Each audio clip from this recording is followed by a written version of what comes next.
तमिलनाडु सरकार ने मनीष कश्यप के ऊपर जो एनएसए लगाया था, उस एनएसए को अदालत ने हटा दिया।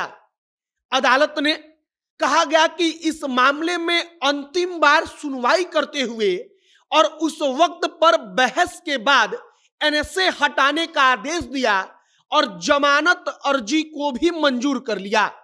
लेकिन मनीष कश्यप पटना के बेऊर जेल से बाहर नहीं निकल पाएंगे। अब इसका कारण क्या है? इसका सबसे बड़ा कारण है कि बिहार सरकार की प्रशासन ने मनीष कश्यप के ऊपर एफआईआर दर्ज कर रखा है। अब एक एफआईआर नहीं बल्कि मीडिया रिपोर्ट्स में कहा गया कि 4 एफआईआर मनीष कश्यप पर दर्ज है और उन मामलों में मनीष कश्यप को जेल में रखने के लिए सरकार के पास पूरा का पूरा अधिकार है। अब आगे हम आपको सब कुछ बताएंगे कि एनएसए हट गया, नेशनल सिक्योरिटी एक्ट का धारा हटा दिया गया, लेकिन उसके बावजूद मनीष कश्यप बिहार सरकार के जेल में रहेंगे। आखिरकार इसके पीछे का कारण क्या है और अब वह कौन सा मुकदमा है? आगे बातचीत करने से पहले हमारा परिचय।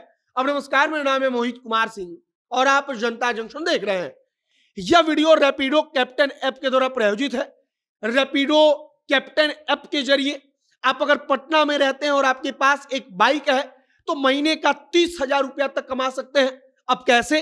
तो आपको प्ले स्टोर पर जाना है, रैपिडो कैप्टन नाम का ऐप होगा, उसे डाउनलोड करना है और ऐप को डाउनलोड करने के बाद जो जानकारी मांगी जाए वो देनी है और उसके बाद आप अपनी बाइक को लिंक करके राइड शेयर करते हुए 30,000 रुपया तक महीना में कमा सकते हैं। अब कमाई इतनी ज्यादा कैसे होगी? तो इसका कारण है कि जो रैपिडो ऐप है वो कंपनी एक सब्सक्रिप्शन मॉडल लेकर आई है। अगर आप इनका सब्सक्रिप्शन मॉडल लेते हैं तो फिर कंपनी आपसे किसी प्रकार का कोई कमीशन नहीं लेगी, मतलब कि आप जो कमाएंगे वो सीधा आपकी जेब में। अब वापस आते हैं हम अपने खबर पर। मनीष कश्यप के ऊपर से एनएसए हटने का आदेश कल शाम को पता चल गया, या कल शाम तक अदालत ने आदेश दिया और इसके बाद यह खबर फैल गई।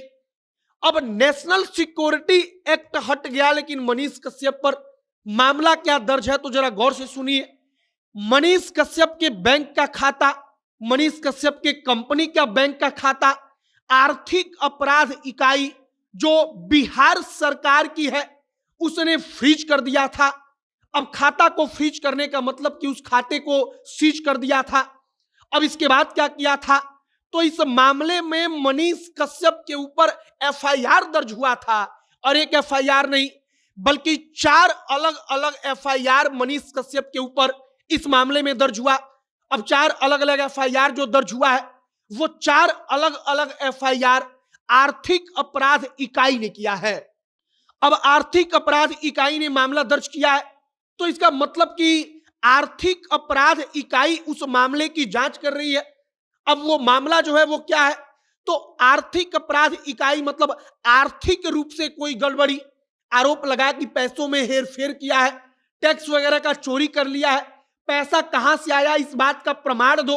और ये तमाम बातों को लेकर मीडिया रिपोर्ट्स में कहा जा रहा है कि 4 एफआईआर दर्ज है और उन्हीं 4 एफआईआर के चलते, मुकदमों के चलते मनीष कश्यप को जो जमानत अर्जी स्वीकार हुई है, एनएसए को हटाया गया है तमिलनाडु के मदुरई बेंच के द्वारा। उसके बावजूद जेल में बिहार की सरकार और बिहार की प्रशासन रखेगी क्योंकि आर्थिक अपराध इकाई का अभी 4 मामला दर्ज है। अब जेल से निकलने के लिए क्या करना पड़ेगा? तो सबसे पहले एनएसए हट चुका है। अब इसके बाद क्या होगा? तो अब होगा कि आर्थिक अपराध इकाई ने जो मुकदमा दर्ज किया है उसमें मनीष कश्यप को क्लीन चिट मिले या उन मुकदमों में मनीष कश्यप को जमानत अदालत से दी जाए, तब मनीष कश्यप जेल से बाहर निकल सकते हैं। फिलहाल हमने पूरी कहानी आपको सुना दी। आपकी इस पर क्या राय है कमेंट बॉक्स में लिखकर बताइएगा। आगे जो भी और जानकारी, जो भी और अपडेट आएगा सब कुछ हम आप तक पहुंचाएंगे। तमाम खबरों के लिए हमारे साथ बने रहिएगा। कैमरे के विशाल खड़े हैं और मैं मोहित कुमार सिंह। बहुत बहुत धन्यवाद।